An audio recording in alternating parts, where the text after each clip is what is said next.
In the sprawling hills of Westchester County, where manicured lawns stretched like green oceans between towering estates, the Harrison mansion stood as a monument to success and sorrow. Behind its iron gates and limestone walls lived a man who had built an empire, but lost the thing that mattered most. His daughter, once vibrant and fearless, now sat motionless by windows, watching life pass by like a prisoner in her own home. But everything was about to change when a woman with calloused hands and knowing eyes arrived with secrets that would shatter his carefully constructed world. Before we jump back in, tell us where you're tuning in from, and if this story touches you, make sure you're subscribed, because tomorrow I've saved something extra special for you. David Harrison had learned to measure time not in days or weeks, but in the space between his daughter's rare smiles. It had been 4 months since the accident, 4 months since 8-year-old Maya had taken her last confident step, 4 months since the doctors had delivered their verdict with clinical precision. The spinal injury wasn't severe enough to paralyze her completely, but it had stolen something more precious than mobility. It had stolen her belief that her body could be trusted. The physical therapy sessions had become battlegrounds. Maya would sit rigid in her wheelchair, arms crossed, lips pressed into a thin line of defiance that reminded David painfully of her mother. The therapist spoke in gentle, encouraging tones about progress and patience, but David could see the frustration building behind their professional smiles. His daughter, who had once sprinted across soccer fields with the grace of a gazelle, now refused to take a single step. The house reflected their collective despair. Where laughter once echoed through marble hallways, now only the soft whir of Maya's wheelchair wheels marked the passage of time. David had converted the entire first floor to accommodate her needs, installing ramps and lowering countertops, but no amount of money could purchase what she truly needed: the courage to try again. His business empire, Harrison Holdings, had become his refuge. In boardrooms and conference calls, he could still be the man who commanded respect, who solved problems with decisive action. But the moment he walked through his front door, he transformed into someone he barely recognized, a father drowning in helplessness, watching his child disappear a little more each day. The parade of caregivers had been exhausting. Each came with impressive credentials and kind intentions, but Maya saw through their practiced sympathy with the brutal honesty that only children possess. They lasted weeks, sometimes days, before giving their polite notice. David had begun to wonder if his daughter was destined to spend her life trapped, not just by her injury, but by her own fear. That Tuesday morning in October, David sat in his home office reviewing quarterly reports when his housekeeper, Mrs. Chen, knocked on the door. She entered with the careful posture of someone bearing news she wasn't sure would be welcome. "Mr. Harrison, the agency sent someone new," she said, her voice carrying a note of uncertainty. "She's different from the others. Younger. Says she has experience with children who've had traumatic injuries." David didn't look up from his papers.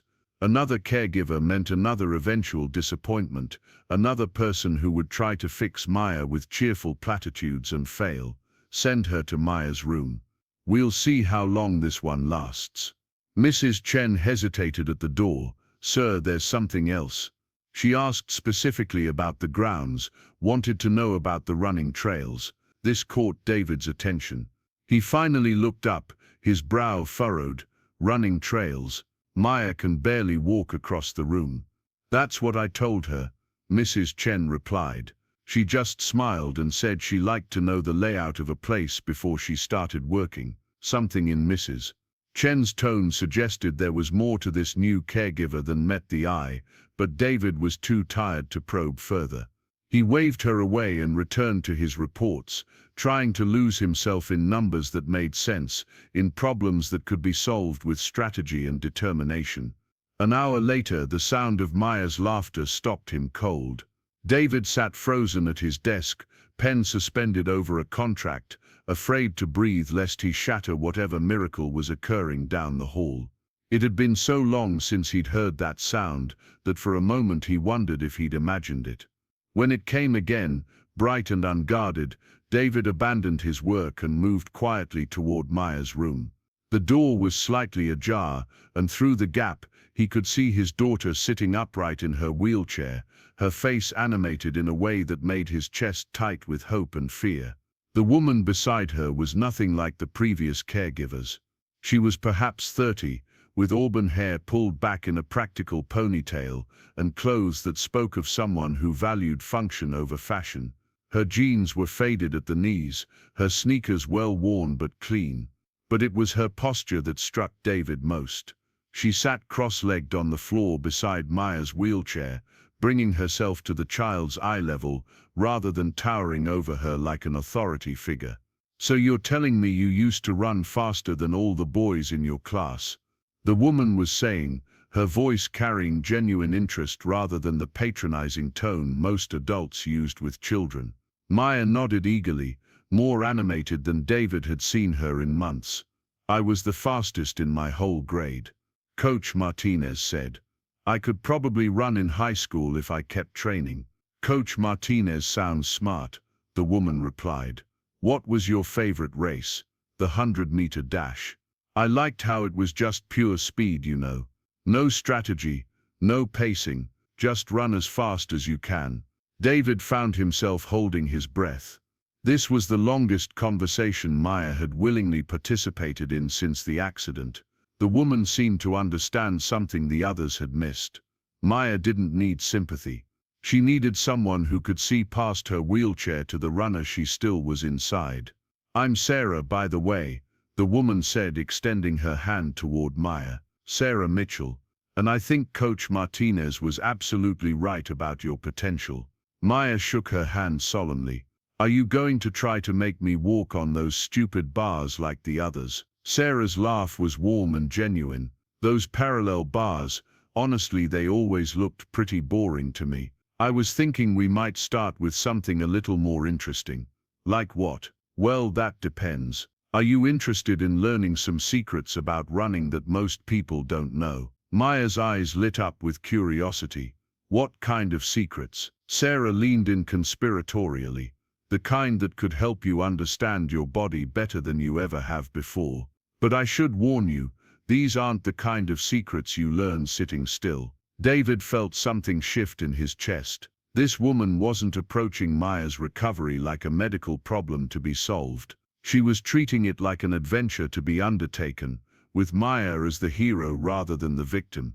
"Can you tell me one now?" Maya asked, her voice carrying an eagerness David hadn't heard in months. Sarah pretended to consider this carefully. "All right, but just one. The secret is that the fastest runners in the world don't actually think about their legs when they run." Maya's brow furrowed in confusion. "They don't?" "Nope. They think about their breath, their core, their arms. The legs just follow along. Most people think running is about having strong legs, but really it's about having a strong connection between your mind and your whole body." As Sarah spoke, she unconsciously demonstrated with small movements, showing how a runner's arms drive the motion, how breathing creates rhythm. David watched, transfixed, as Maya began to mirror these movements without even realizing it. "So if someone couldn't use their legs very well," Maya said carefully, "they could still understand running." "Not just understand it," Sarah replied. "They could master parts of it that most runners never even think about." Want to know something incredible? Some of the best running coaches in the world are people who can't run themselves anymore. They understand the sport in ways that pure athletes never could. David felt his throat constrict. In 10 minutes this woman had accomplished what months of physical therapy had failed to achieve. She had given Maya hope without false promises, challenged her without pressure, and most importantly, she had seen the athlete inside the injured child. As he stood in the doorway, David found himself studying Sarah more carefully. There was something in the way she moved, a subtle asymmetry in her gait that suggested she knew more about recovery than she was letting on. Her hands, when she gestured, showed the calluses of someone who had pushed her body hard, and there was a small scar on her left knee that spoke of old injuries well healed. The conversation continued, ranging from famous runners to the physics of speed, and David watched his daughter transform before his eyes. Maya's posture straightened, her hands became animated, and most remarkably, she began asking questions about technique and training, with the hunger of someone who believed in possibilities again. "Sarah," Maya said suddenly, "do you think I'll ever run again?" The question hung in the air like a challenge. David held his breath, knowing that Sarah's answer could either kindle hope or extinguish it forever. Every other caregiver had deflected this question with vague reassurances about taking things one day at a time. Sarah met Maya's gaze directly. "I think you're going to discover things about running that you never knew before, and some of those discoveries are going to surprise everyone, including the doctors. But Maya, the most important thing isn't whether you'll run the same way you used to. It's whether you're willing to find out what's possible." "What do you mean?" "I mean that the Maya who runs in the future might be even stronger than the Maya who ran before. She might understand her body better, respect it more, and push it in ways that are smarter and more sustainable. She might become the kind of runner who helps other people discover what they're capable of." David felt something crack open in his chest. This woman wasn't just offering hope, she was offering transformation. She was suggesting that Maya's injury could become a source of strength rather than limitation, that her recovery could be about becoming more than she was before, rather than simply returning to what she'd lost. Preparing and narrating this story took us a lot of time, so if you are enjoying it, subscribe to our channel. It means a lot to us. Now back to the story. Maya considered this for a long moment, her young face serious with thought. Finally, she nodded slowly. "I want to find out what's possible, then we'll find out together," Sarah said simply. As David finally stepped away from the door, his mind was racing. There was something about Sarah Mitchell that went far beyond her credentials or her ability to connect with Maya. There was a depth to her understanding that suggested personal experience with the journey Maya was facing. But more than that, there was something in her eyes when she looked at Maya that spoke of protective instincts honed by necessity rather than training. Walking back to his office, David found himself unable to concentrate on work. For the first time in months, he felt the stirring of something that might have been hope. But alongside that hope came a nagging sense that Sarah Mitchell was not quite what she appeared to be. Her knowledge of running was too specific, her understanding of injury recovery too nuanced, her protective instincts too sharp. As the afternoon wore on, David could hear voices from Maya's room, punctuated by his daughter's laughter and the occasional sound of movement. At one point he heard Maya say, "Show me how to strengthen my core without using my legs," and Sarah's patient response as she guided her through exercises that engaged her entire upper body. By evening, when Sarah's shift ended, Maya was exhausted but glowing with an energy David hadn't seen since before the accident. She wheeled herself to the dinner table without being asked and ate with an appetite that had been missing for weeks.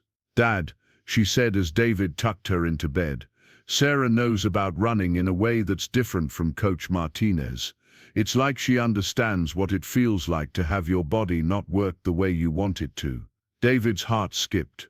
"What makes you say that?" "Just the way she talks about it. And Dad, she said she's going to show me some exercises tomorrow that will help me understand my body better. Real runner exercises, not the baby stuff the physical therapists do." As David kissed Maya goodnight, he made a mental note to learn more about Sarah Mitchell. His paternal instincts were telling him that this woman was exactly what Maya needed, but his business instincts were whispering that there were pieces of her story that didn't quite fit together. That night, David found himself standing at his bedroom window, looking out over the extensive grounds of his estate. The property included 5 acres of wooded trails that he'd had built when Maya first started showing serious talent as a runner. They'd been unused since the accident, growing wild with autumn undergrowth. But tonight, under the full moon, David thought he saw something moving on the main trail. He grabbed a pair of binoculars from his dresser and focused on the distant figure. It was Sarah, running alone through the darkness with a stride that was both powerful and oddly protective. She moved like someone who was always listening, always watching, always ready to react to danger that might emerge from the shadows. As David watched, Sarah suddenly stopped and turned toward the house, as if she'd sensed his observation. Even from this distance, there was something in her posture that suggested hypervigilance, the kind of awareness that came from experience with real threat rather than imagined fear. When she finally disappeared into the tree line, David remained at the window for a long time, wondering what kind of danger could require the level of alertness he'd just witnessed. And more importantly, wondering whether that danger might somehow be connected to his daughter. The next morning, David made a decision. He would work from home more often, ostensibly to monitor Maya's progress, but really to observe Sarah Mitchell more closely. There was something about this woman that his instincts told him was both exactly what Maya needed and potentially more complicated than he'd bargained for. As he made coffee in the kitchen, David could already hear voices from Maya's room, his daughter's eager questions mixing with Sarah's patient explanations. For the first time in months, the house felt alive again. But underneath his gratitude ran a current of unease that he couldn't quite identify. Whatever secrets Sarah Mitchell was carrying, David intended to discover them. His daughter's recovery might depend on this woman, but his fatherly duty demanded that he understand exactly who he was trusting with Maya's fragile progress back toward hope. The morning brought new revelations. David positioned himself in his home office, where he could observe the large windows that overlooked the back lawn, and what he saw there made him question everything he thought he knew about rehabilitation. Sarah had somehow convinced Maya to transfer from her wheelchair to a blanket spread on the grass. This alone was remarkable. Maya had refused to leave her chair for anything but the most necessary transfers since coming home from the hospital. But there she sat, upright and alert, while Sarah guided her through a series of exercises that looked nothing like traditional physical therapy. "Feel how your breath connects to your spine," Sarah was saying, her hands guiding Maya's posture. "Every breath should make you taller, stronger through your core."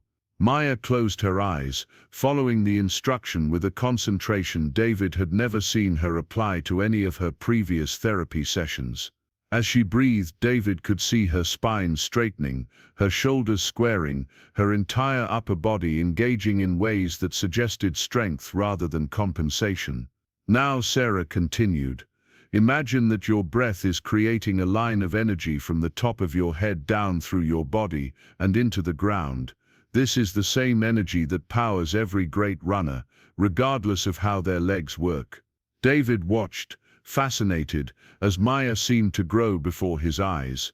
It wasn't physical growth, but something more fundamental, the return of her connection to her own power.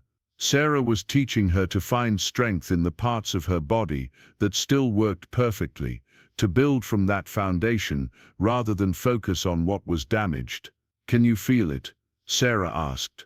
Maya nodded, her eyes still closed. "It's like there's a strong line inside me. Like I'm connected to something bigger." "That's exactly right. Now, keeping that connection, I want you to engage your arms like you're driving yourself forward, not with your legs, just with your whole upper body." What happened next made David set down his coffee cup with a clink.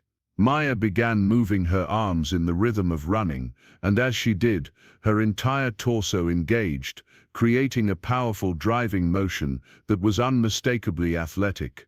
She wasn't running, but she was channeling the essence of running in a way that was both beautiful and heartbreaking. "I can feel it," Maya said, her voice filled with wonder. "I can feel what it's like to run, even sitting still." Sarah smiled, but David noticed that her eyes were constantly scanning the perimeter of the property, a behavior that seemed automatic and unconscious. Even while giving Maya her complete attention, part of Sarah remained vigilant in a way that suggested she was watching for something specific. "That feeling you just experienced," Sarah said. "That's the foundation that every runner builds on. Speed comes from that core connection, not just from leg strength. You're accessing something that most runners never fully understand. Over the following hour, David watched Sarah guide Maya through a progression of exercises that were unlike anything he'd seen in months of medical appointments. There were breathing techniques that seemed to energize Maya's entire system, core-strengthening movements that required sophisticated coordination, and visualization exercises that had Maya moving her arms and upper body with the fluid confidence of an athlete.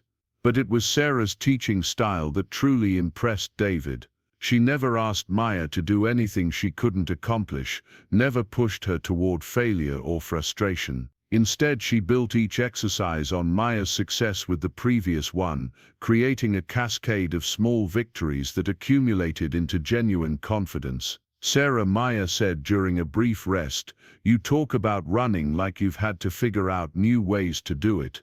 David leaned forward, interested in how Sarah would respond to his daughter's perceptive observation.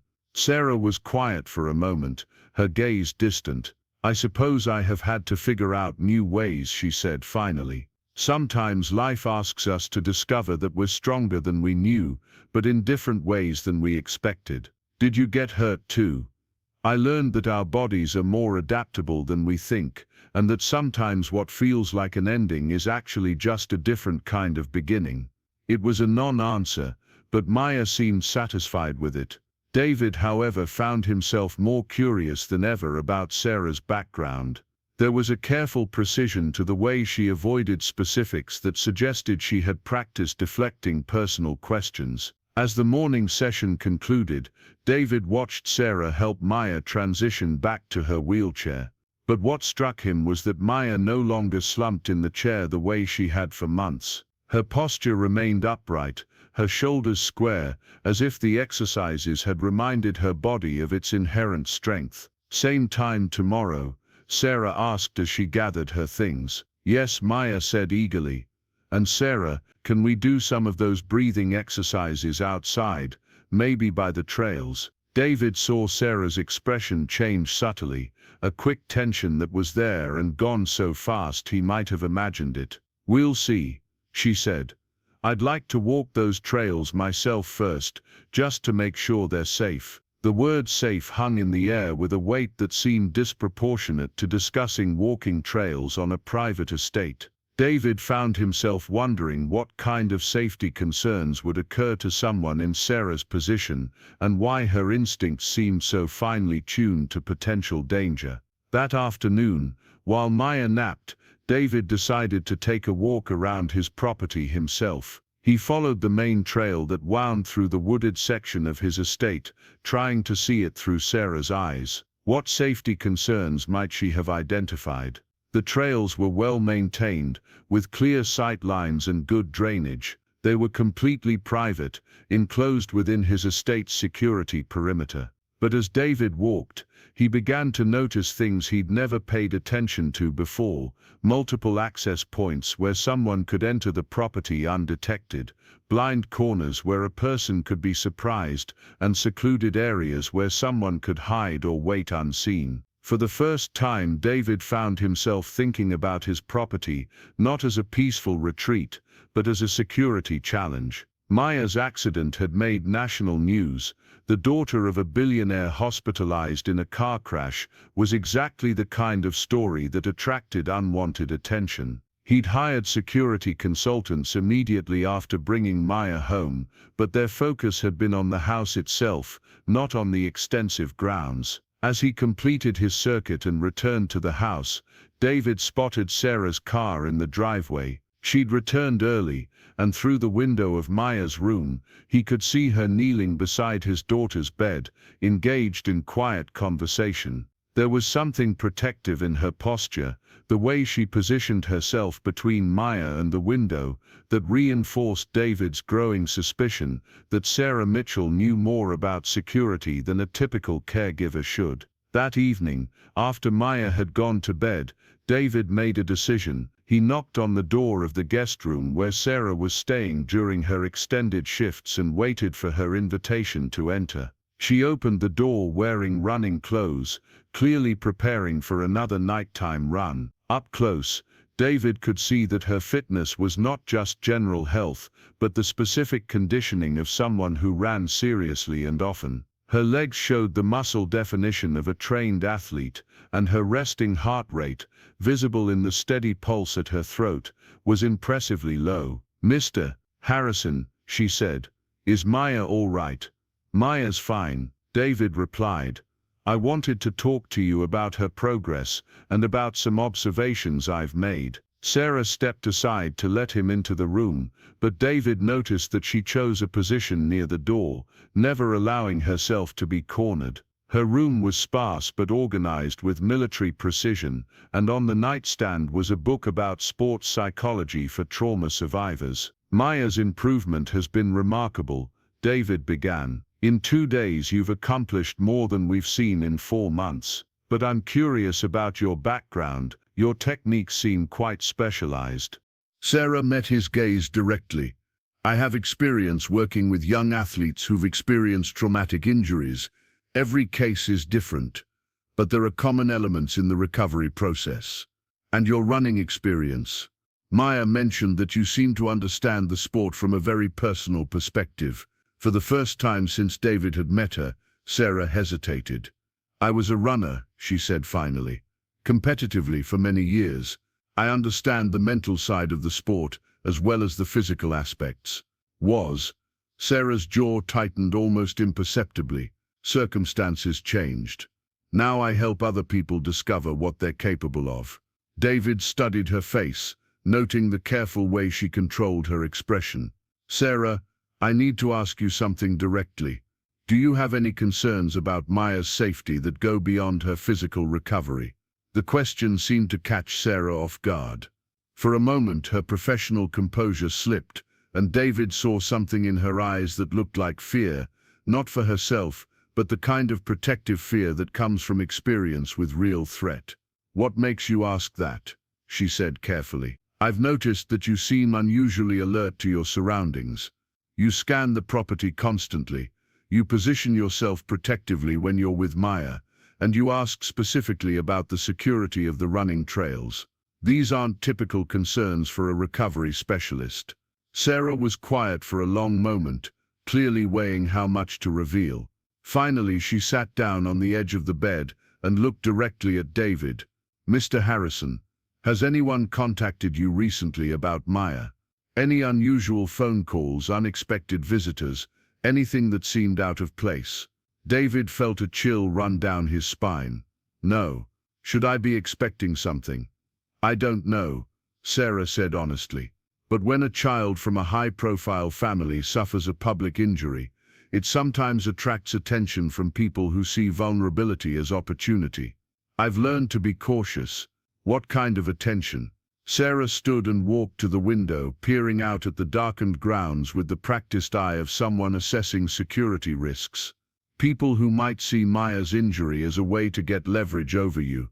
Kidnappers who target children who can't run away. There are predators who specifically seek out vulnerable kids from wealthy families." The words hit David like a physical blow. He'd been so focused on Maya's medical recovery that he'd never considered she might be at risk in other ways. "Is this speculation, or do you have reason to believe Maya might be in danger?" Sarah turned back toward him, and David saw that she was making a decision about how much truth to share. "Mr. Harrison, I need to tell you something about why I'm really here." Sarah's words hung in the air between them like a confession waiting to be born. David watched her face carefully, noting how she seemed to be weighing each word before speaking, as if the truth carried its own dangerous weight. 3 weeks ago, Sarah began, her voice steady but quiet, "I received a call from someone I used to work with, someone in federal law enforcement, who specializes in crimes against children from high-profile families. They'd been monitoring some concerning chatter online, discussions about your daughter specifically." David felt the ground shift beneath him. "What kind of discussions?" Sarah moved away from the window and sat back down, her posture alert but controlled.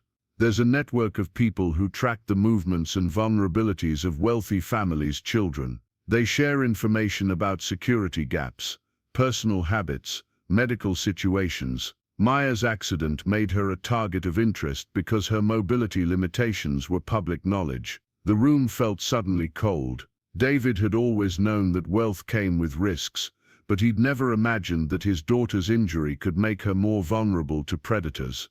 "Are you telling me that someone is planning to hurt Maya?" "I'm telling you that someone has been gathering information about her with enough detail and persistence to raise red flags with people whose job it is to prevent these kinds of crimes," Sarah replied. "The person who contacted me knew I had experience with this type of protection work, and he knew I had a background that would allow me to get close to Maya without raising suspicion." David stared at her, his mind racing. "You're not really a caregiver."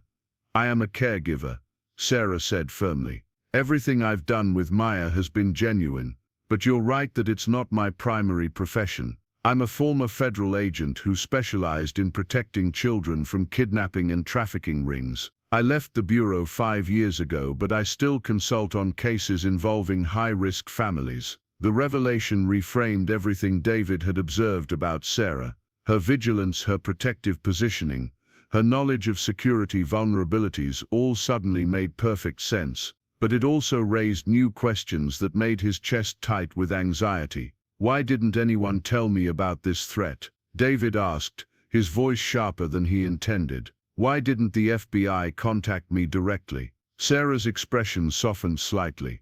"Because at this point, there's no concrete evidence of an imminent threat. There's concerning surveillance and information gathering, but nothing that would justify a full federal response. The decision was made to place someone close to Maya, who could assess the situation and provide protection while maintaining her normal routine." David stood and began pacing the small room, his mind reeling with implications. "So everything you've done with Maya, all the progress she's made, that was just cover for your real mission?" The sharpness in Sarah's voice surprised him. "Mr. Harrison, nothing about my work with Maya has been false. I meant every word I said about her potential, every exercise I taught her, every moment of encouragement I gave her.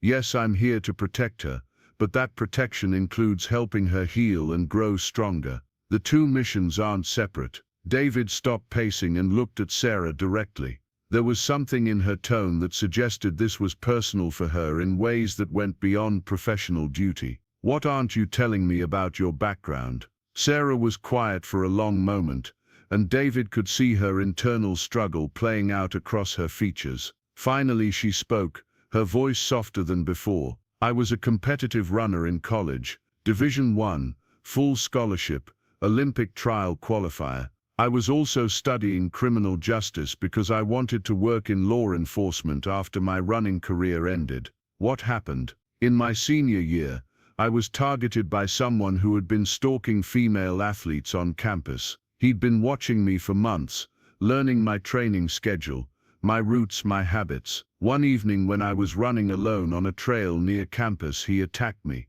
David felt his stomach drop.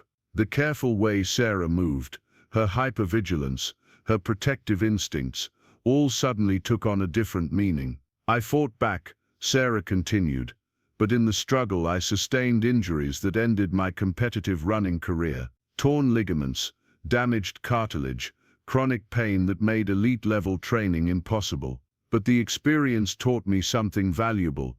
I understood what it felt like to have your identity as an athlete stripped away, to have to rebuild your relationship with your own body, to find new ways to access the strength you thought you'd lost." The parallels to Maya's situation were impossible to ignore. David sat back down, overwhelmed by the realization that Sarah's connection to his daughter was far more profound than he'd understood. "So when you work with Maya, I'm not just teaching her exercises," Sarah finished. "I'm showing her how to reclaim her power in ways that are deeper and more sustainable than anything she had before her injury.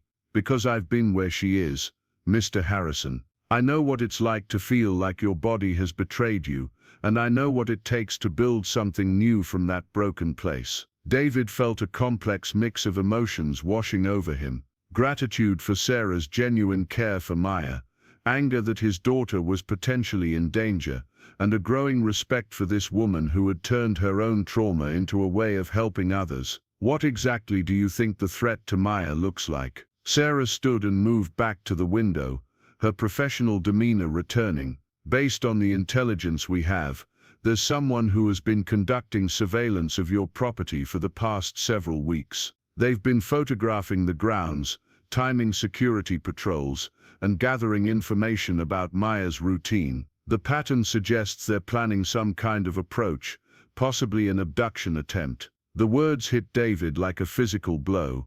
When, we don't know. It could be days, weeks, or it might never happen. Sometimes the surveillance is just preparation that never leads to action, but the level of detail and persistence suggests serious intent. David found himself thinking about all the times over the past weeks that he'd felt like someone was watching the house, all the small things that had seemed slightly off, but not enough to raise real concern. What do? We continue exactly as we have been, Sarah said firmly. Maya's recovery continues, her routine stays normal, and I maintain my cover as her caregiver.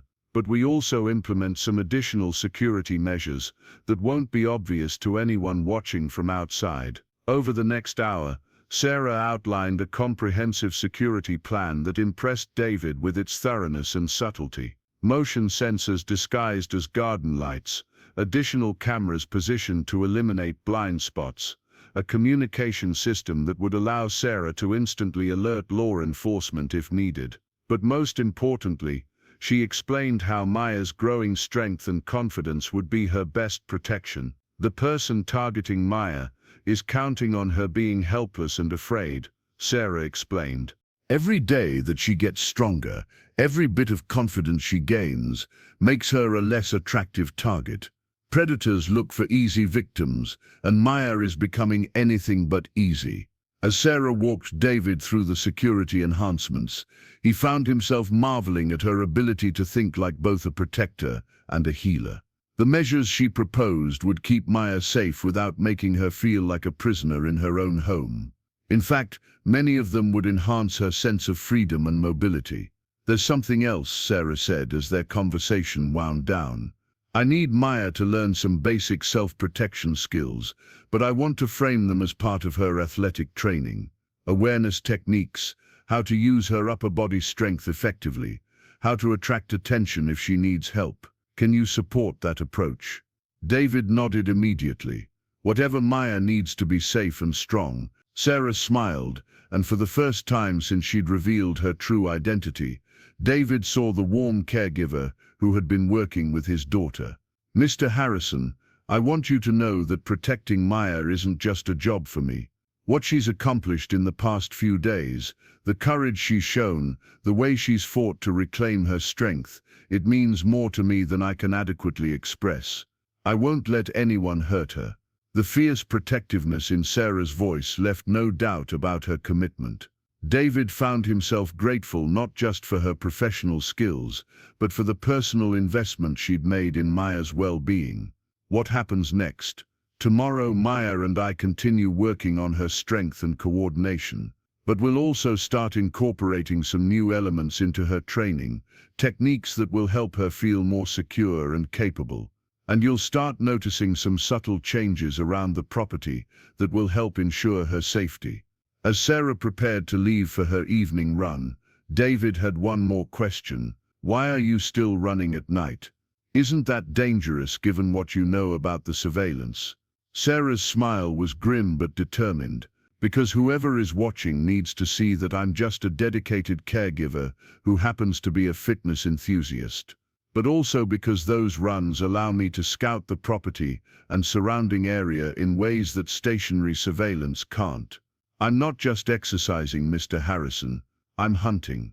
After Sarah left, David stood alone in the guest room, his mind reeling from everything he'd learned. His daughter, who had already endured so much, was potentially being targeted by someone who saw her vulnerability as an opportunity. But she was also being protected by someone who understood both her trauma and her potential in ways that no ordinary caregiver could.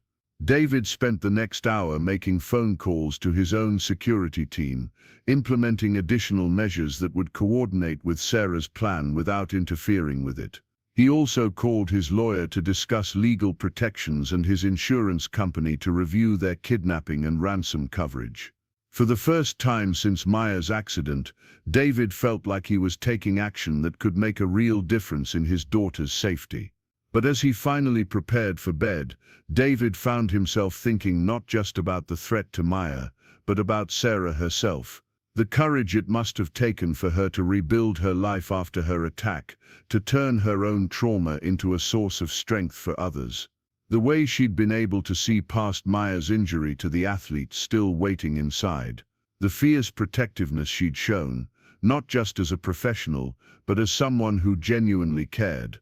The next morning brought new understanding of just how serious Sarah was about Maya's protection.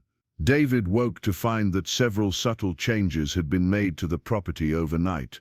New lighting had been installed along the pathways, positioned to eliminate shadows where someone could hide. Additional cameras had been mounted in locations that provided comprehensive coverage without being obvious. Most impressively, the entire security system had been upgraded with motion detection technology that could distinguish between normal wildlife activity and human intrusion.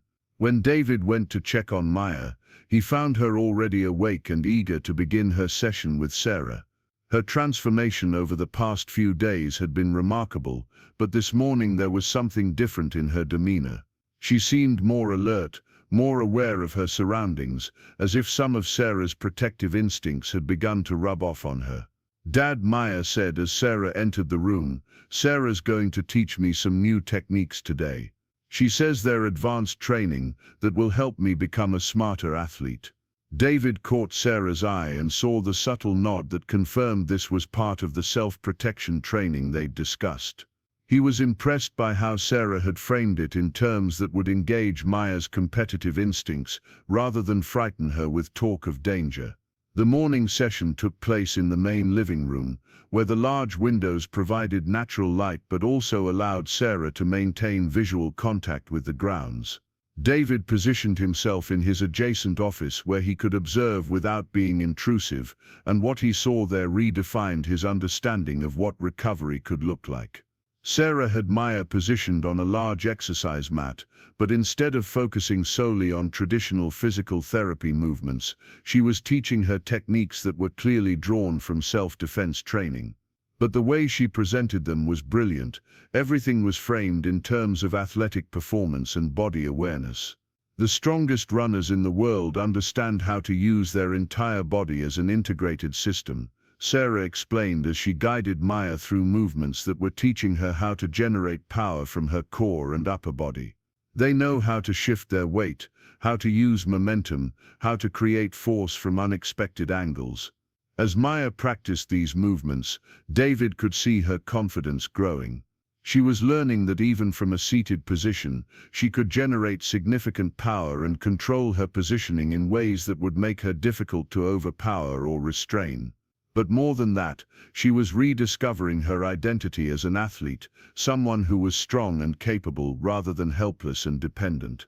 "Now I want you to practice your awareness techniques," Sarah said, moving to a new phase of the session. Elite athletes are always scanning their environment, noticing details that might affect their performance. "I want you to tell me everything you observe about this room without turning your head." Maya closed her eyes for a moment, then began describing the space around her with remarkable accuracy. She noted the positions of furniture, the locations of exits, the sounds coming from different parts of the house. David realized that Sarah was teaching his daughter to be observant in ways that would help her notice if something was out of place or potentially threatening. "Excellent," Sarah said when Maya finished her environmental assessment. "Now if you were in a situation where you needed to get someone's attention quickly, what would you do?" Maya considered this seriously. "I could yell for help, but what if no one could hear me?" "Good question. What else could you use?" Maya looked around the room, her gaze settling on a heavy crystal paperweight on the coffee table. "I could throw something loud at a window. That's smart thinking." "What about using your voice in a way that carries further?" Sarah then taught Maya how to project her voice using techniques that would make her shouts more penetrating and attention-getting. But again, she framed it as vocal training for athletes, discussing how runners use breathing techniques to maintain energy and communicate during races. As the session progressed, David found himself amazed by Sarah's ability to weave serious self-protection skills into what appeared to be standard athletic training. Maya was learning to be strong, aware and prepared without ever feeling afraid or victimized. In fact, she seemed more empowered and confident than she had since before her accident. "Sarah," Maya said during a break, "these techniques are different from what we did yesterday. They feel more serious." David held his breath, wondering how Sarah would respond to his daughter's perceptive observation. "You're absolutely right," Sarah said, her honesty surprising David. "As you get stronger and more confident, I'm teaching you more advanced skills. These are techniques that elite athletes use, not just for performance, but for safety and awareness. The stronger you become, the more important it is to understand how to use that strength wisely." Maya nodded solemnly, accepting this explanation without question.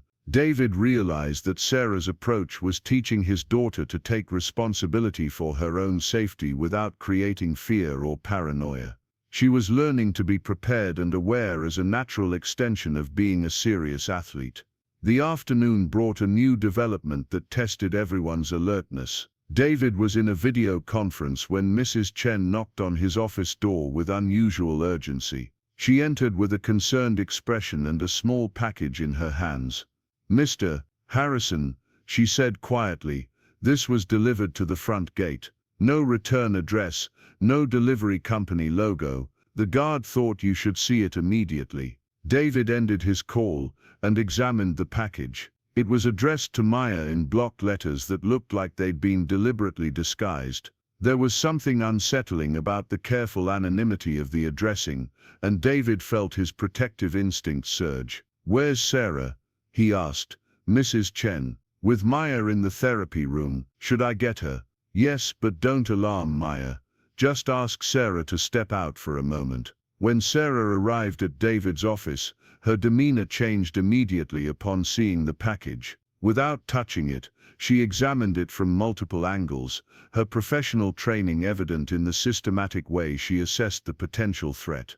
"Has anyone else handled this besides Mrs. Chen and the guard?" she asked. "I don't think so. What are you thinking?" Sarah pulled out her phone and took several photographs of the package from different angles.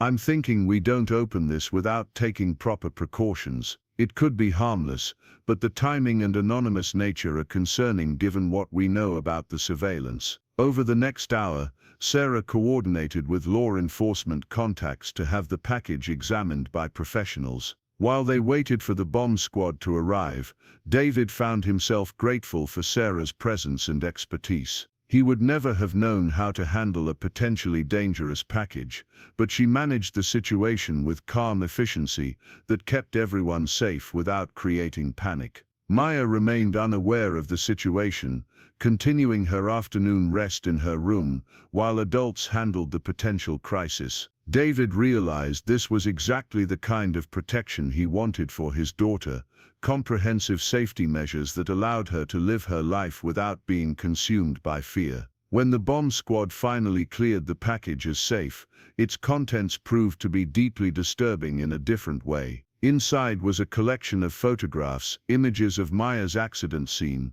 pictures of her in the hospital, photos of her at home in her wheelchair. There was also a map of the Harrison property, with specific notations about security cameras, patrol routes and blind spots. Most chilling of all was a handwritten note that simply said, "She can't run away now." Sarah's jaw tightened as she reviewed the contents with David and the responding officers. "This changes everything," she said grimly. "This isn't just surveillance anymore. This is psychological warfare designed to instill fear. And it's also a demonstration of how much detailed information someone has gathered about Maya and your family." The lead detective, a veteran named Rodriguez who had worked similar cases, was equally concerned. "Mr. Harrison, we're going to need to escalate our response. This package represents a credible threat, and the level of surveillance it documents suggests someone with significant resources and planning capability. Over the remainder of the afternoon, David's home was transformed into something resembling a command center. Federal agents arrived to coordinate with local law enforcement, security experts conducted comprehensive assessments of the property, and David found himself signing authorizations for protection measures he'd never imagined needing. Through it all, Sarah remained focused on Maya's well-being. She ensured that the increased security presence didn't disrupt Maya's routine or create anxiety about her safety. When Maya asked about the additional people around the house, Sarah explained that her father was upgrading their security system and that some technicians were working on the property. "Is everything okay?" Maya asked during their evening session, her intuitive awareness picking up on the tension in the house. Sarah sat beside her and chose her words carefully. "Your father is just being extra careful about keeping you safe. Sometimes when people become important and successful, they need to take additional security precautions. It doesn't mean anything bad is going to happen, it just means we're being smart and prepared." Maya accepted this explanation, but David could see that she was more alert than usual, picking up on the subtle changes in atmosphere even if she didn't understand their significance. He realized that his daughter's growing awareness and strength would be crucial elements in keeping her safe. That evening, as the house settled into its new routine of enhanced security, David found himself in another conversation with Sarah about the evolving situation. The federal agents had confirmed that the surveillance of his property was more extensive than anyone had initially realized, with evidence of observation points being maintained for several weeks. "The good news," Sarah explained, "is that all this surveillance suggests they haven't made their move yet. They're still in the planning phase, which gives us time to prepare. And the bad news? The level of detail in that package suggests someone with significant resources and patience. This isn't a crime of opportunity, it's a carefully planned operation by someone who sees Maya as a high-value target, worth significant investment." David felt a chill run through him. "What kind of person or group are we dealing with?" Sarah's expression was grim. "Based on the pattern and sophistication, we're likely looking at either a trafficking organization that specializes in high-profile targets or an individual with obsessive fixation who has the resources to conduct extended surveillance operations. Either way, they're serious, they're patient, and they're not going to be deterred by standard security measures." The weight of this reality settled over David like a heavy blanket. His daughter, who had already endured so much trauma, was being targeted by predators who saw her vulnerability as an opportunity. But as he looked at Sarah, he felt a measure of reassurance that surprised him with its intensity. This woman had already proven that she could help Maya reclaim her strength and confidence. Now she was demonstrating that she could also coordinate sophisticated protection efforts while maintaining Maya's sense of normalcy and security. She was exactly the guardian his daughter needed, someone who understood both healing and protection in ways that few people could. "What happens now?" David asked. "Now we wait and watch while continuing to build Maya's strength and awareness. Every day she gets stronger makes her a less attractive target.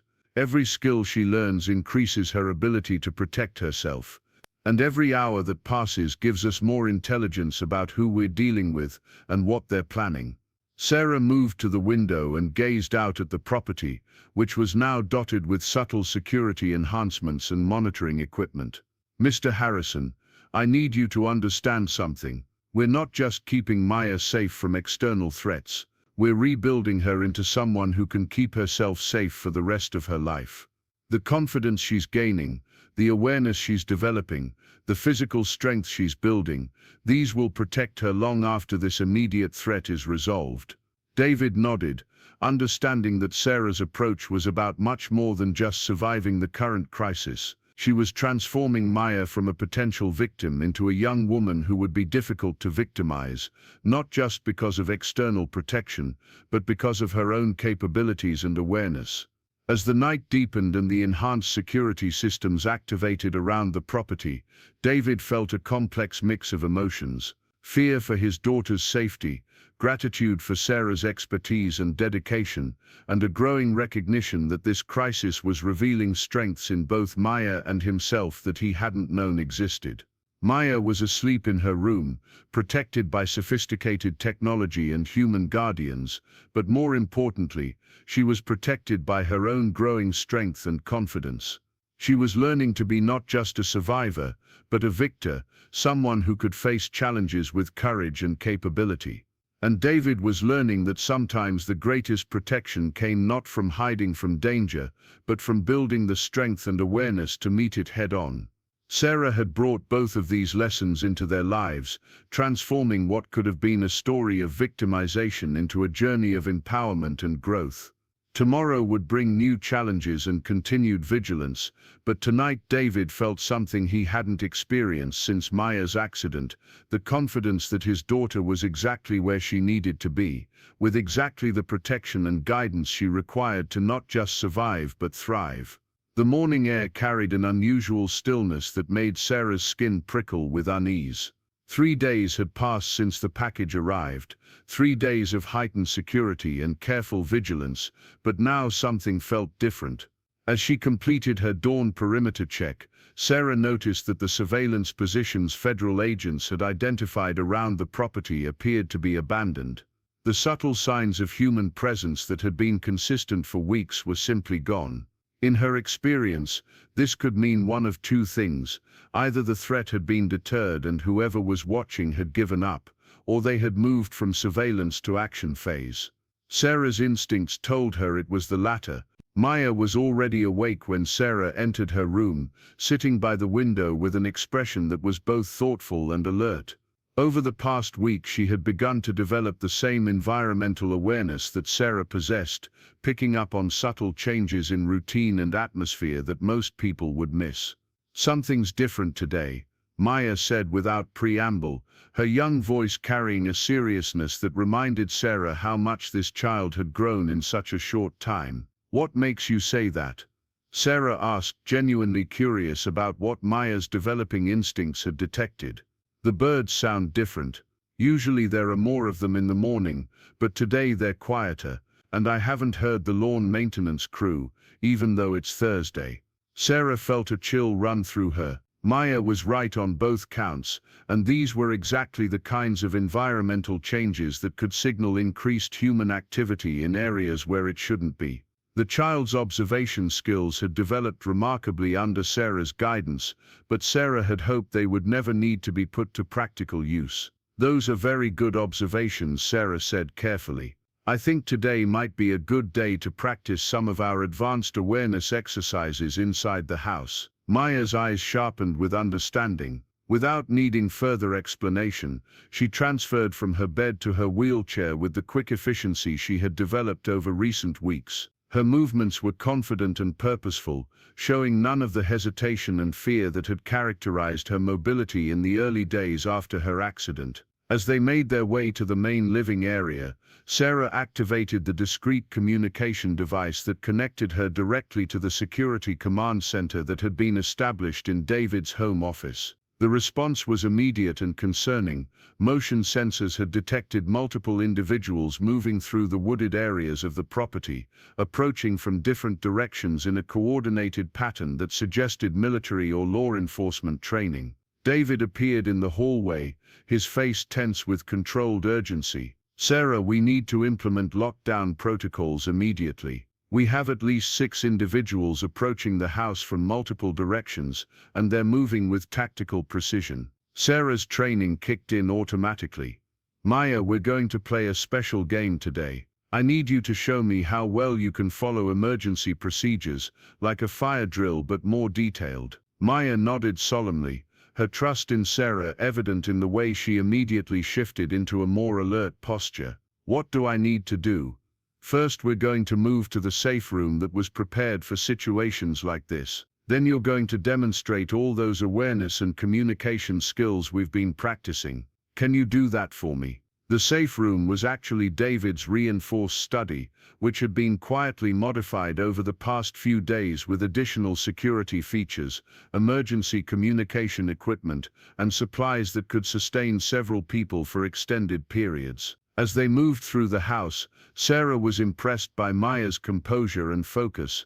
The child was scared, but she was channeling that fear into heightened alertness rather than panic. Federal agents who had been stationed around the property were already moving into defensive positions, coordinating through encrypted communication channels to track the approaching intruders. The lead agent, Rodriguez, appeared at the safe room entrance as Sarah was helping Maya settle into a position that would be comfortable but allow her to move quickly if necessary. "We have positive identification on the approaching individuals," Rodriguez reported grimly. "They're part of a trafficking organization that specializes in high-value targets from wealthy families. The leader is Marcus Webb, a former military contractor, who's been on our watch list for domestic kidnapping operations." Sarah felt her blood run cold. She knew that name from her federal law enforcement days. Webb was notorious for taking contracts that other criminals considered too risky, and he had a particular reputation for targeting children from families that could afford to pay substantial ransoms. More disturbingly, his operations typically involved long-term captivity situations designed to break down victims psychologically. "What's their most likely approach?" Sarah asked, her mind already running through defensive scenarios. Based on their positioning, they're planning a coordinated assault on multiple entry points simultaneously. Classic military-style operation designed to overwhelm security response and create confusion that allows them to extract their target quickly. David had been listening to this exchange with growing alarm, but now he stepped forward with a determined expression.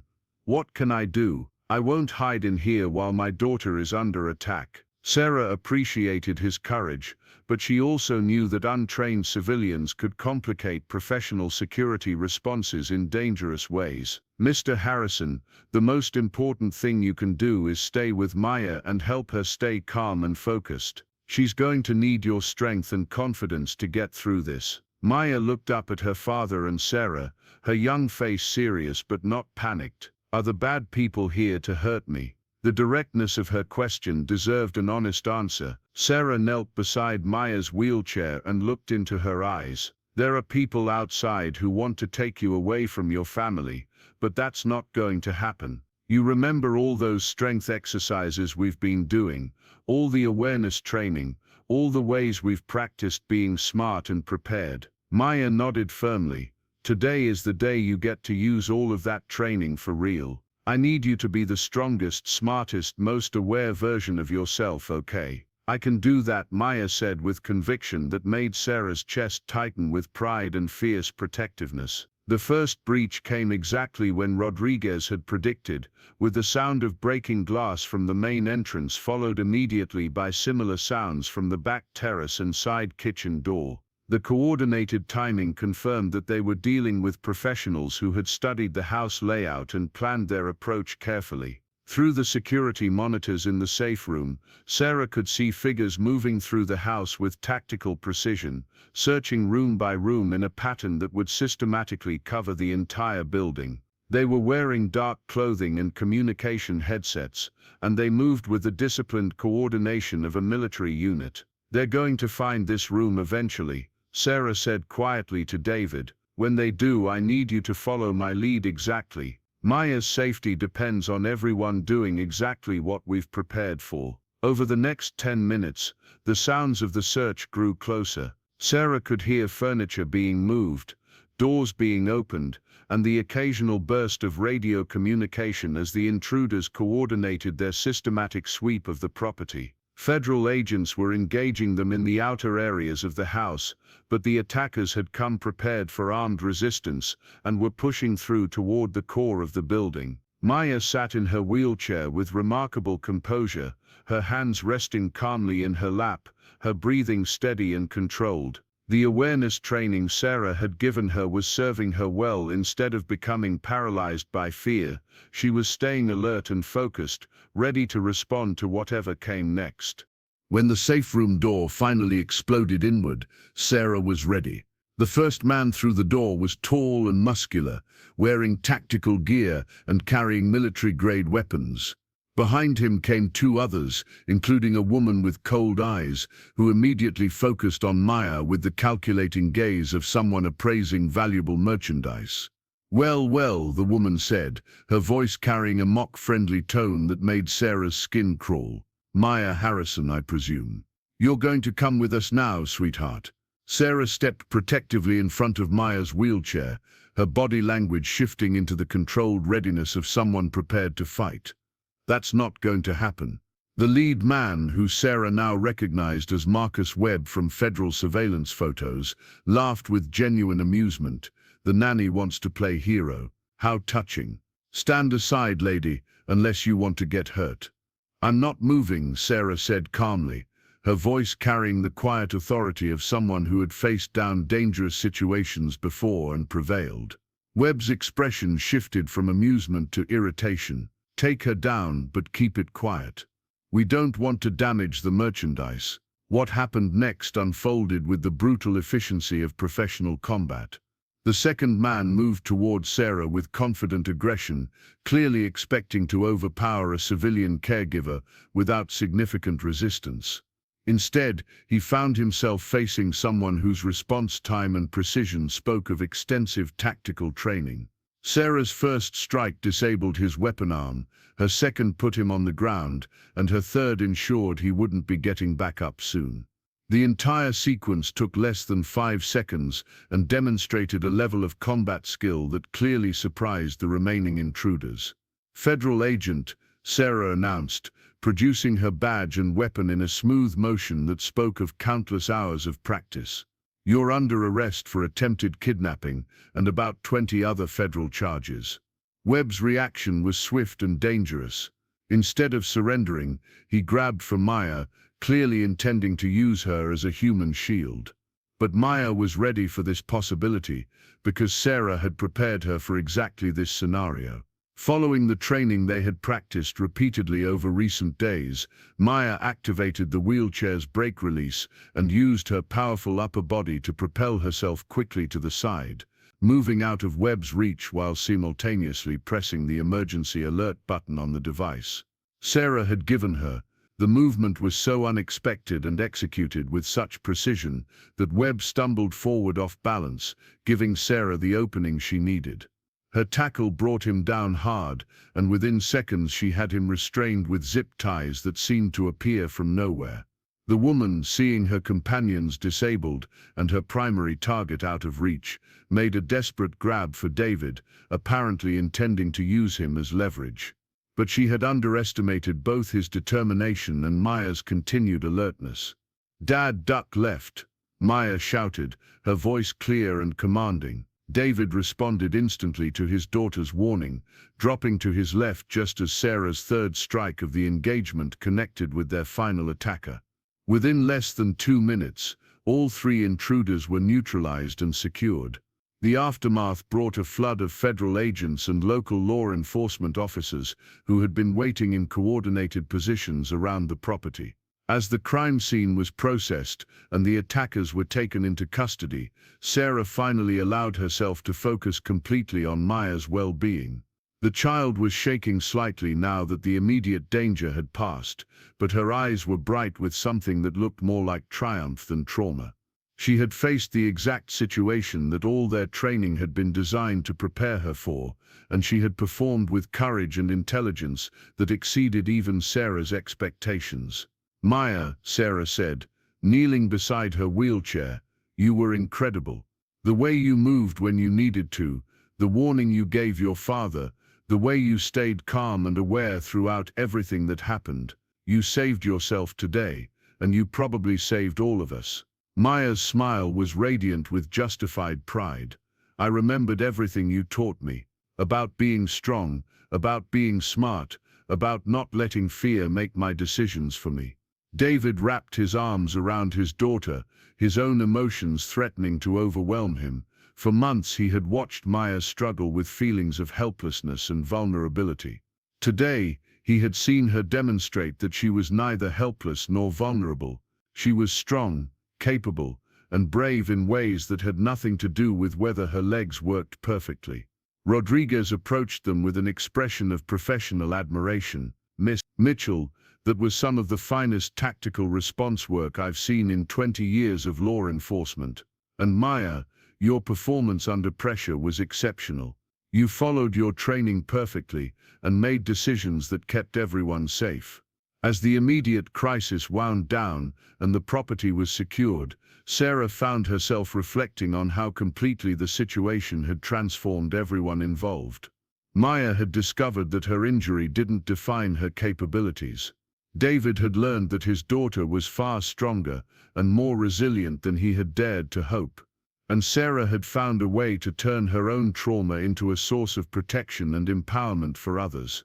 The evening brought a different kind of gathering in the Harrison home. Federal agents had completed their investigation and confirmed that the entire trafficking organization had been dismantled, with Webb and his associates facing charges that would keep them imprisoned for decades. The immediate threat to Maya was over, but more importantly, she had proven to herself that she could handle whatever challenges life might bring. Maya sat in her wheelchair in the center of the living room, surrounded by people who had come to recognize her strength and courage. She was no longer the frightened, withdrawn child who had hidden from the world after her accident. She was a young woman who had faced real danger and emerged victorious through her own capabilities and determination. "Sarah," Maya said as the evening wound down, "all those exercises we did, all that training about being aware and strong and smart, that wasn't just about running, was it?" Sarah smiled, recognizing that Maya had understood the deeper lessons embedded in their work together. "No, sweetheart, it wasn't just about running. It was about discovering that you're capable of far more than you ever imagined, and that your strength comes from much more than just your legs. So when you said I might become an even stronger runner than I was before my accident, you meant stronger in every way. That's exactly what I meant. And today you proved it." David watched this exchange with profound gratitude for the woman who had entered their lives as a caregiver and revealed herself to be something much more significant, a guardian, a teacher, and a catalyst for transformation that had changed all of them in fundamental ways. As the house settled into its new normal over the following days, the changes in Maya continued to unfold. She approached her physical therapy with renewed determination, not because she needed to prove anything to anyone else, but because she had experienced firsthand the connection between physical strength and personal empowerment. Her exercises became more challenging, her goals more ambitious, and her progress more rapid than anyone had dared to hope. But more than her physical recovery, Maya's sense of herself had been fundamentally transformed. She moved through the world with confidence and awareness that spoke of someone who knew she could handle whatever challenges came her way. She had learned that being strong wasn't about being invulnerable, it was about being capable of responding effectively to whatever life demanded. Sarah's role in the household evolved as well. Officially, she remained Maya's recovery specialist, but in practice, she had become something closer to family. Her expertise in both healing and protection had proven invaluable, but her genuine care for Maya's well-being had made her indispensable in ways that went far beyond professional competence. David found himself changed by the experience as well. Watching his daughter demonstrate such courage and capability had reminded him that strength often emerges from the places where we feel most vulnerable. Maya's accident had seemed like an ending, but it had actually been the beginning of a different kind of story, one in which she discovered capabilities she never knew she possessed. 3 months after the attack, Maya participated in her first organized athletic event since her accident. It wasn't a traditional running race, but rather an adaptive sports competition that allowed athletes with various physical capabilities to compete in events designed to showcase their particular strengths.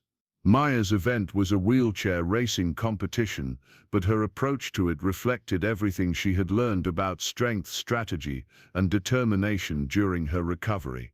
She didn't just participate, she excelled, demonstrating techniques and mental toughness that impressed even veteran adaptive athletes.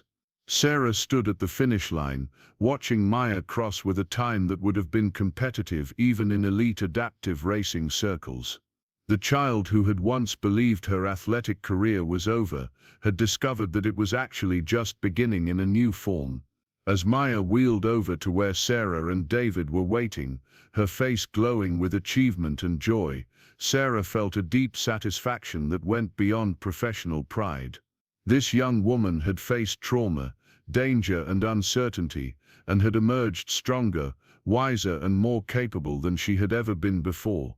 So Maya said, slightly out of breath but beaming with triumph, "What's our next challenge?" Sarah laughed, recognizing in Maya's question the spirit of someone who had learned that challenges were opportunities rather than obstacles. "Whatever it is, I know you'll be ready for it." David placed his hand on Sarah's shoulder, a gesture of gratitude that carried the weight of everything she had brought into their lives. She had arrived as a solution to one problem and had become the catalyst for transformations none of them had imagined possible. The setting sun cast long shadows across the athletic facility, but for the Harrison family, it felt more like a sunrise.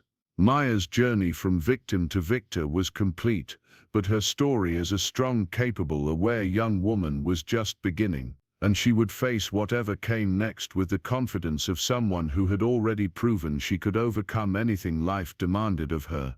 As they prepared to leave the competition venue, Maya looked back at the track where she had just demonstrated her remarkable capabilities.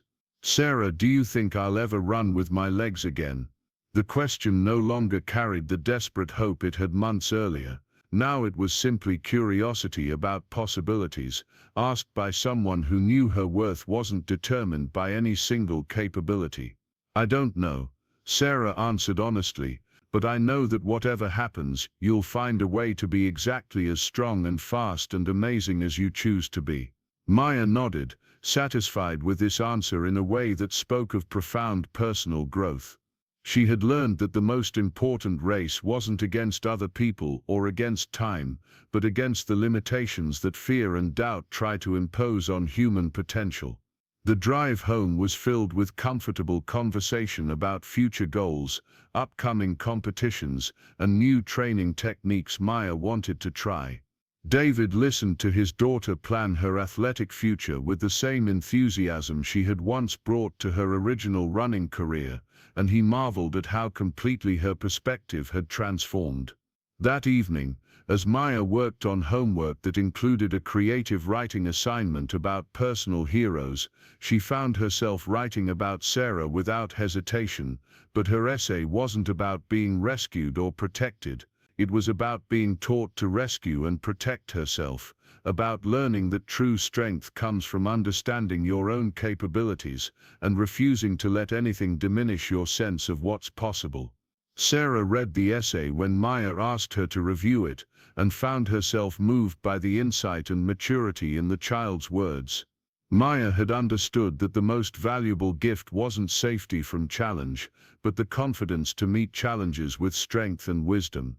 As the household settled into sleep that night, each member of this transformed family carried with them the knowledge that they had faced the worst together and emerged stronger. Maya slept with the peaceful confidence of someone who knew she could handle whatever tomorrow might bring.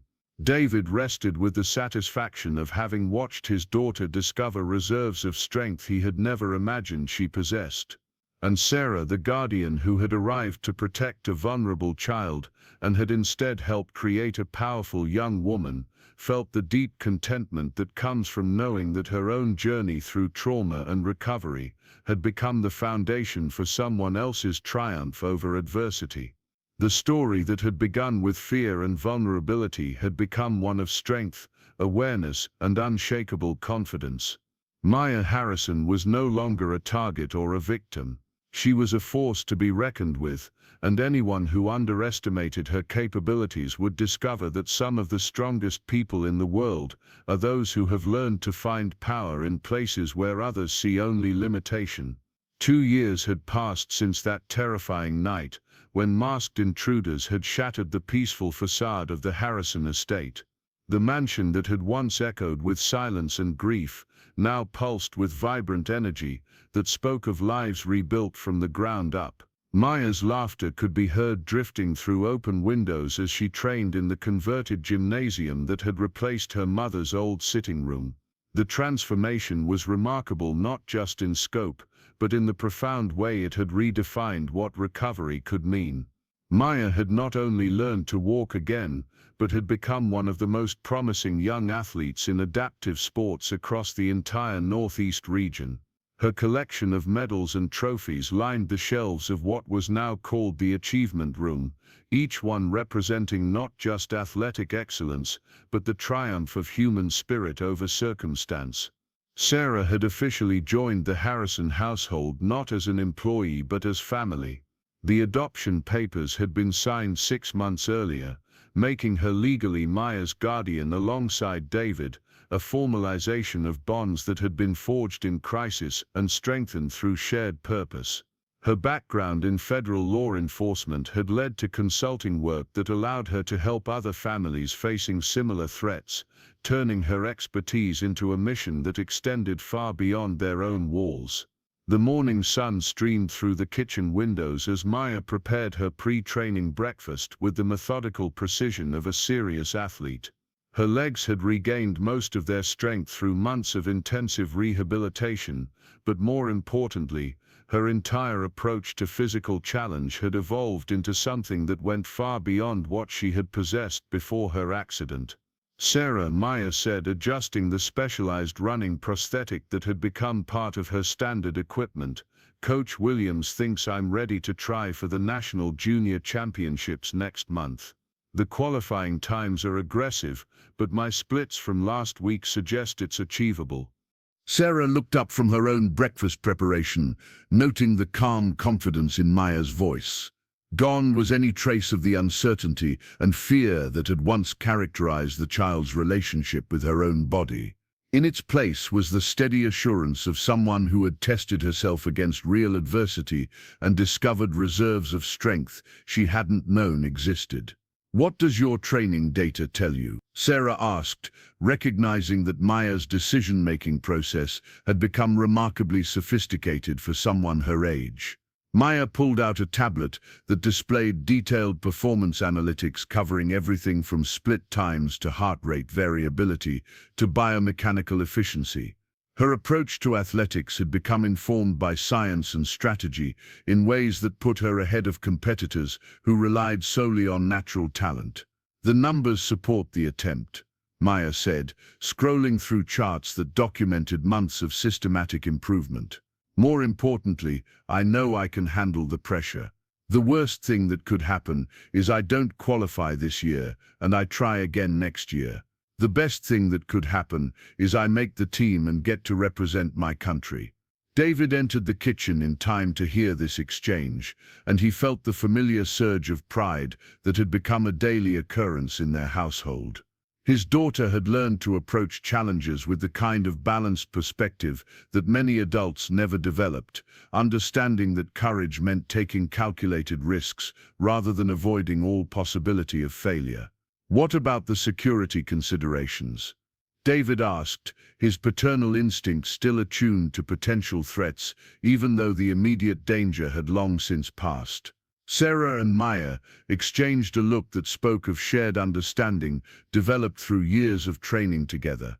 Maya's awareness skills had evolved to the point where she could assess and respond to environmental threats as effectively as any professional, while Sarah's protective instincts had integrated seamlessly with Maya's athletic development. "The championship venue has excellent security protocols," Sarah replied, "and Maya's personal safety skills are now advanced enough that she represents a very unattractive target for anyone with malicious intent. Plus, the event will have federal law enforcement presence because several international competitors will be participating." Maya nodded, adding, "And I'll be competing wearing the tracking device that's integrated into my racing equipment. If anything unusual happened, you'd know immediately, and so would emergency responders." The conversation reflected how completely their family's approach to safety had evolved. Rather than hiding from potential threats, they had built capabilities that made those threats manageable. Maya's strength, awareness and confidence had become her primary protection, supplemented by technology and support systems that enhanced rather than replaced her own abilities. As Maya headed out for her morning training session, David found himself reflecting on the journey that had brought them to this point. The accident that had seemed like a devastating end had become the catalyst for discoveries about resilience and human potential that had transformed all of their lives in ways they couldn't have imagined. Sarah's influence had extended far beyond Maya's recovery. She had helped David rebuild his relationship with his daughter on a foundation of mutual respect and shared purpose rather than protective worry. She had also brought structure and meaning to the household that had been missing since his wife's death, not by trying to replace what was lost, but by helping create something new and valuable. The training facility that occupied what had once been unused space in the mansion's east wing represented the physical manifestation of their family's transformation. State-of-the-art equipment, designed for adaptive athletics, filled the space, along with monitoring systems that tracked every aspect of Maya's performance and recovery. But more than the technology, the room pulsed with the energy of serious athletic preparation. Maya's training partners included other young adaptive athletes from across the region, many of whom had been drawn to work with Sarah because of her reputation for developing both athletic excellence and personal resilience. The facility had become an unofficial center for young people learning to redefine what was possible after life-changing injuries. Maya's form has evolved remarkably, said Dr. Peterson, the sports medicine specialist who had been working with their family since the early days of recovery. Her biomechanics are actually more efficient now than they were before her accident. The combination of her prosthetic technology and her improved core strength has created a running style that maximizes power transfer in ways that natural anatomy sometimes can't achieve. Sarah watched Maya complete a series of interval runs that would have challenged elite collegiate athletes, noting not just the impressive times but the relaxed confidence with which she approached each repetition. The child who had once been terrified of her own body's limitations had become a young woman who understood exactly what her body could do and how to push it to achieve specific goals. The mental aspect is what really sets her apart, Dr. Peterson continued. Most athletes her age compete based on emotion and natural ability. Maya competes with the strategic thinking of someone much older, but without losing the joy and enthusiasm that makes sports fun. It's a rare combination. As the training session concluded, Maya approached Sarah and David with the post-workout glow that spoke of hard work well done. Her recovery protocols had become as sophisticated as her training, incorporating everything from nutrition timing to sleep optimization to stress management techniques that kept her performing at peak levels. "I've been thinking about something," Maya said as they walked back toward the main house. "There are kids in other parts of the country who don't have access to the kind of training and support I've been able to get. Kids who've had accidents or injuries and don't have resources to rebuild their athletic careers." Sarah recognized the tone in Maya's voice that indicated serious consideration of a significant idea. "What are you thinking?" "I want to start a foundation that provides adaptive sports training and equipment to young athletes who can't afford it otherwise. Something that would give them the same opportunities I've had to discover what they're capable of achieving." David felt his chest tighten with emotion. His daughter had learned not just to overcome her own challenges, but to use her experience as a platform for helping others face similar obstacles. The transformation from potential victim to empowered advocate was complete. "That's a substantial undertaking," David said, not to discourage her but to ensure she understood the scope of what she was proposing. "It would require significant planning, funding and organizational infrastructure." Maya's response showed the same systematic thinking she applied to her athletic training. "I've already started researching similar organizations to understand how they operate. I've also been in contact with some of the athletes I've met at competitions who've expressed interest in being involved. And I figure we could start small, maybe with a pilot program in our region, and expand based on what we learn. Sarah smiled, recognizing in Maya's approach the influence of years of training that emphasized building capabilities systematically, rather than hoping for sudden breakthroughs. What kind of timeline are you thinking about? I'd like to have a basic program operational within 2 years, Maya replied. That would give me time to establish myself as a competitive athlete, which would help with credibility and fundraising, while also developing the organizational structure. The conversation continued as they entered the house, ranging over details of program design, funding strategies, and partnership opportunities. David found himself amazed by the sophistication of Maya's thinking and the breadth of her vision for turning personal triumph into systematic help for others. That evening brought the monthly family meeting that had become one of their most valued traditions. These gatherings allowed them to discuss not just practical matters of scheduling and logistics, but deeper questions about goals, values, and the direction of their shared life. I've been offered a position with the Department of Homeland Security, Sarah announced, heading up a new program focused on protecting children from trafficking organizations. It would be based here in the region, so it wouldn't require relocation, but it would represent a significant increase in responsibility and public profile. Maya's immediate response was enthusiastic support. That's incredible, Sarah. You'd be able to help so many families avoid what we went through. David's reaction was more complex, mixing pride in Sarah's recognition with concern about the dangers inherent in such work. What would the security implications be for our family? Sarah had clearly anticipated this question. The role would actually enhance our family's security because it would integrate us into the federal protection network in ways that provide multiple layers of safeguarding. Plus, Maya's capabilities have developed to the point where she represents a very challenging target for anyone with malicious intent. The discussion that followed explored not just the practical aspects of Sarah's career opportunity, but the broader question of how their family could best contribute to addressing the kinds of threats that had once targeted them. They had moved beyond simply protecting themselves to actively working to prevent others from facing similar dangers. I think we should do it, Maya said finally. All of it. Sarah takes the federal position, I pursue the national championships and start developing the foundation, and we use everything we've learned to help other people build the kind of strength and awareness that can keep them safe. David looked at his daughter and Sarah, these two remarkable women who had transformed a story of tragedy and threat into a narrative of empowerment and service. Their family had become something he had never imagined possible, a force for positive change that emerged directly from their experience with adversity.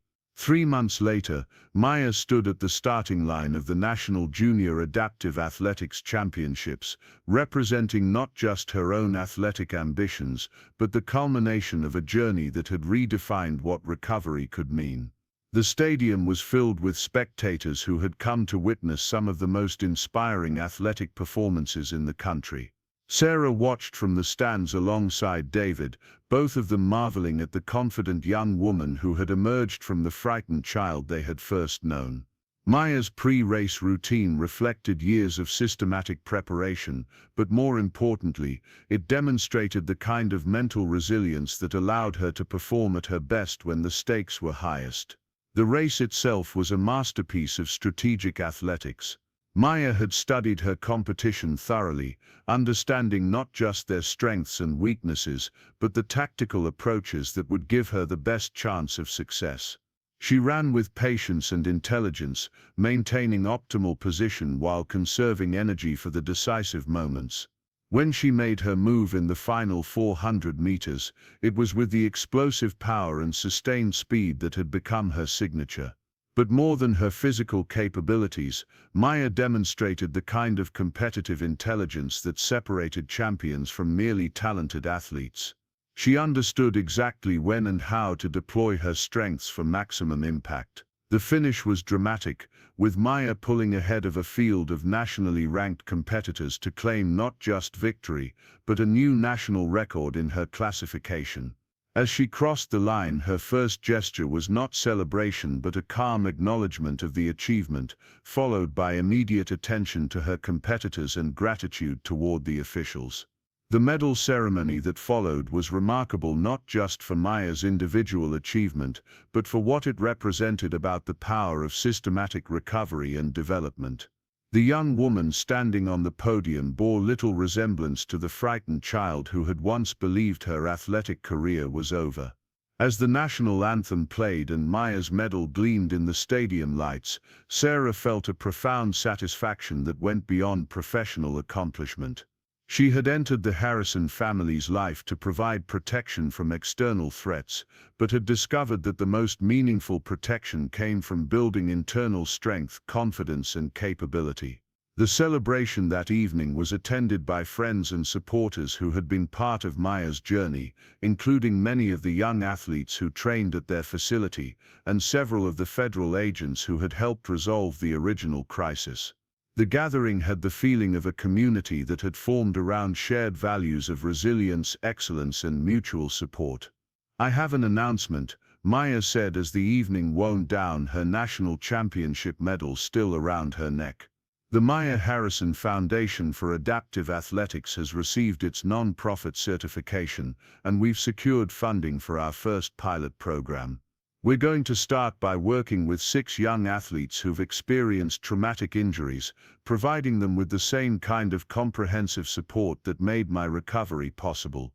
The applause that followed was heartfelt and sustained, recognizing not just Maya's athletic achievement, but her commitment to using that success as a platform for helping others. The foundation represented the completion of her transformation from victim to victor, to advocate for others facing similar challenges.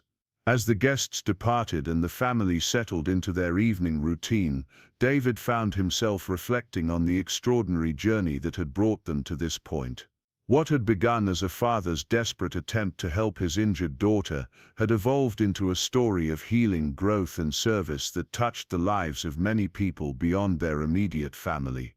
Sarah's new position with the Department of Homeland Security was scheduled to begin the following month, bringing with it opportunities to prevent other families from experiencing the kind of threats they had faced. Maya's foundation work would provide systematic support for young adaptive athletes across the country. Their family had become a force for positive change that emerged directly from their experience with adversity. That night, as Maya completed her post-competition recovery routine with the same systematic attention she brought to every aspect of her athletic development, she reflected on how completely her understanding of strength had evolved. Physical capability was important, but true strength came from the integration of mind, body, and spirit in service of goals that extended beyond personal achievement. Sarah found herself thinking about the letter she had received that week from a mother in California, whose daughter had been injured in a climbing accident. The woman had heard about Maya's story and was seeking guidance about how to help her child navigate the psychological challenges of athletic recovery. These connections had become increasingly common as word spread about their family's approach to rebuilding after trauma. David's own evolution had been perhaps the most subtle but equally significant. The executive who had once measured success purely in financial terms had learned to recognize achievement in the courage required to attempt difficult things, the wisdom needed to learn from setbacks, and the generosity involved in using personal success to benefit others. As the house settled into peaceful quiet, each member of this reconstructed family carried with them the satisfaction of having turned their encounter with danger and adversity into a foundation for helping others build similar strength and resilience. They had learned that the most complete protection came not from hiding from challenges, but from developing the capabilities needed to meet those challenges with confidence and grace. The story that had begun with fear and vulnerability had become one of empowerment, achievement, and service to others. Maya Harrison was no longer defined by her accident or her recovery, but by her choice to use both experiences as stepping stones toward a life of purpose and impact that extended far beyond her own circumstances. Up next, you've got two more standout stories right on your screen. If this one hit the mark, you won't want to pass these up. Just click and check them out.